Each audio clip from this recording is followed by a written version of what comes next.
हे guys welcome back to माय जो track YouTube channel. तर या व्हिडिओमध्ये आपण पुणे मनपा भरती 2024 ही जी रिक्रुटमेंट आलेली आहे आजपासून या पीएमसी जेई सिव्हिलसाठी ऑनलाईन ऍप्लिकेशन फॉर्म फिलअप करण्याची डेट जी आहे ती स्टार्ट झालेली आहे.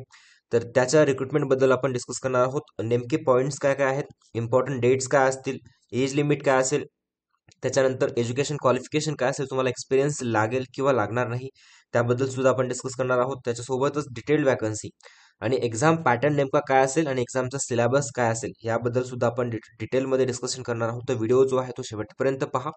आणि अजूनपर्यंत तुम्ही आपल्या माय जोवी ट्रॅक युट्यूब चॅनलला सबस्क्राईब नसेल केलं तर सबस्क्राईब करून बेल आयकॉन प्रेस करा, जेणेकरून अशाच प्रकारचे व्हिडिओ अपडेट्स तुम्हाला पाहायला मिळतील.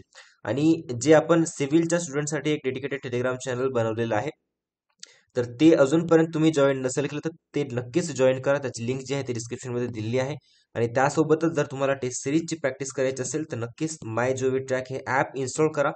प्ले स्टोअरवरती हे ॲप अवेलेबल आहे. प्ले स्टोअरवरती जाऊन तुम्ही फक्त माय जीओव्ही ट्रॅक एवढं जरी सर्च केलं तरी तुम्हाला हे ॲप तिथे दिसेल. ठीक आहे, तुम्ही इन्स्टॉल करून टेस्ट सिरीजची प्रॅक्टिस करू शकता. तर स्टार्ट करूया आपण आज पुणे मनपा भरती 2024 चे रिक्रुटमेंट बद्दल जे काही महत्वाचे पॉईंट्स आहेत ते डिटेलमध्ये डिस्कशन करूया. तर हे पाहू शकता तुम्ही, पुणे महानगरपालिका ही आहे रिक्रुटमेंट नोटिफिकेशन. तर याच्यामध्ये पुणे महानगरपालिकेच्या आस्थापनेवरील अभियांत्रिकी संवर्गातील कनिष्ठ अभियंता म्हणजेच जेई सिव्हिल स्थापत्य श्रेणी क ग्रुप सी ची ही पोस्ट असेल, त्याच्यासाठी हे रिक्रुटमेंटचं नोटिफिकेशन आलेलं आहे. तर इम्पॉर्टंट डेट्स पाहू शकता. ऑनलाईन पद्धतीने अर्ज नोंदणी सुरू होण्याची दिनांक आजपासून 16 जानेवारी 2024 आजपासून ही ऑनलाईन ऍप्लिकेशन फॉर्म फिलअप करण्याची जी प्रोसेस आहे ती स्टार्ट झालेली आहे. कधीपर्यंत असेल, 5 फेब्रुवारी 2024 पर्यंत असेल, रात्रीच्या 12 पर्यंत. त्याच्यानंतर अगेन सेम ऑनलाईन पद्धतीने परीक्षा शुल्क भरण्याची अंतिम दिनांक, तुम्ही एक्झाम फीस कधीपर्यंत भरू शकता, 16/1 ते 5/2 पर्यंत तुम्ही एक्झाम फीस भरू शकता. आणि ऍडमिट कार्ड तुम्हाला एक्झामच्या 7 दिवस आधी अवेलेबल करून देण्यात येतील आणि परीक्षेचा दिनांक सुद्धा लवकरच घोषित केला जाईल. तर ह्या झाल्या इम्पॉर्टंट डेट्स, तुम्ही पाहू शकता.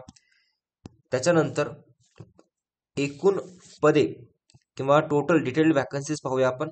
एकूण पदे आहेत 113. त्याच्यामध्ये बघू शकता अजाला 18, अजला 14, त्याच्यानंतर विजाला 2, भज 2, भज 3, भज 2, त्याच्यानंतर विशेष मागास प्रवर्गाला 2 आहेत, ओबीसीला 25 आहेत, ईडब्ल्यूएस ला 15 आहेत आणि ओपन साठी 30. टोटल अशा एकूण 113 जागांसाठी हे रिक्रुटमेंट नोटिफिकेशन आलेली आहे. ठीक आहे. त्याच्यानंतर पुढे पहा, तुम्हाला कर्तव्य आणि जबाबदारीसाठी सुद्धा एक त्यांनी टेबल दिलेला आहे. कनिष्ठ अभियंता स्थापत्यामध्ये कर्तव्य किंवा जबाबदारी काय असतील पहा. महानगरपालिकेतील स्थापत्य विषयाची कामे करणे, कार्यरत क्षेत्रात विकास कामांतर्गत सर्वेक्षण करणे, तसेच प्रकल्प अहवाल तयार करणे, प्रकल्पाचे बांधकाम संकल्प चित्रानुसार होत आहे किंवा नाही याची देखरेख व नियंत्रण, कामांचा दर्जा तपासणे, महानगरपालिकेच्या नियमावलीनुसार कामे करणे. ही आहे तुमची कर्तव्य आणि जबाबदारी. त्याच्यानंतर बाकीची महत्वाचा पॉईंट म्हणजे पात्रता. तर बऱ्याच विद्यार्थ्यांना हा एक डाऊट होता की एक्सपिरियन्स यावेळेस लागेल किंवा नाही. 3 वर्षाचा एक्सपिरियन्स असतो जनरली पीएमसी मध्ये, तर हा एक्सपिरियन्स आता लागेल किंवा नाही. तर एक्सपिरियन्स त्यांनी काढून टाकलेला आहे. पहिला आहे भारतीय नागरिक असावा आणि दुसरा आहे कनिष्ठ अभियंता स्थापत्यामध्ये मान्यताप्राप्त विद्यापीठाची स्थापत्य अभियांत्रिकी शाखेची पूर्ण वेळ पदवी असेल किंवा पदविका असेल उत्तीर्ण असणे आवश्यक आहे. म्हणजे डिग्री सुद्धा आणि डिप्लोमा सुद्धा दोन्ही विद्यार्थी इथे इलिजिबल आहेत. वयोमर्यादा पाहू शकता. एज लिमिट किमान आहे 18, कमाल आहे अमागासाठी 38, मागासवर्गीय अनाथसाठी 43, अमागास इथे खेळाडूंसाठी पहा 43. त्याच्यानंतर दिव्यांग आहे, सैनिक आहे, भूकंपग्रस्तसाठी 45 इयर्स एज लिमिट दिलेली आहे. अगेन ज्या महत्वाच्या गोष्टी आहेत पाहून घेऊया आपण. निवड पद्धती जनरली तुम्हाला माहिती आहे निवड पद्धती काय एक्झाम असेल, त्याच्यानंतर तुमचं मेरिट लिस्ट वगैरे लावण्यात येईल.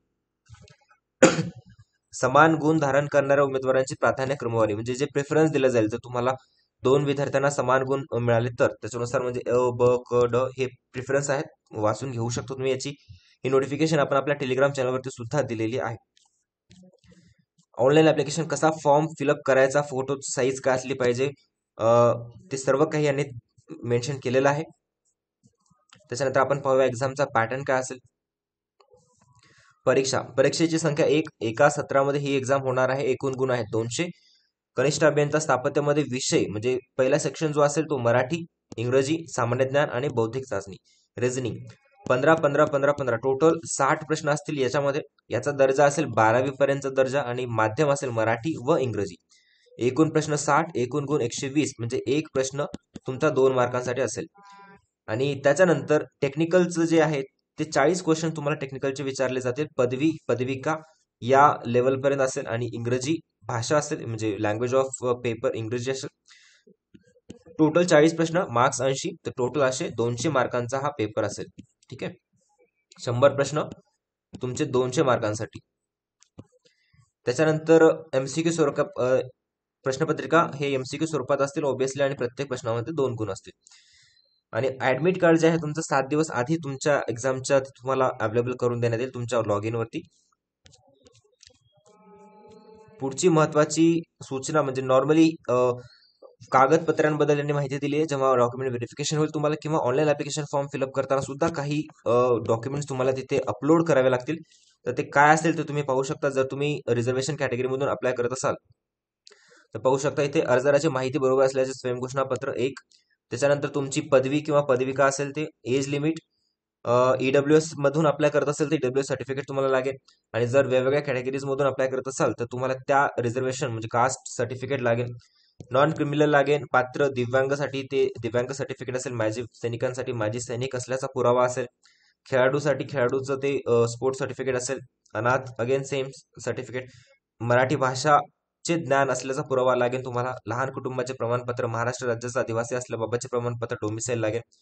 तर ह्या काही गोष्टी आहेत जे डॉक्युमेंट्स तुम्हाला काही अपलोड करावे लागतील किंवा डॉक्युमेंट व्हेरिफिकेशनच्या वेळेस ह्या डॉक्युमेंटची गरज तुम्हाला पडेल. हे पाहून घेऊ शकता. एनिवे आपण हे नोटिफिकेशन आपल्या टेलिग्राम चॅनलवरती अपलोड केलेलं आहे. टेलिग्राम चॅनलची लिंक डिस्क्रिप्शनमध्ये अवेलेबल आहे.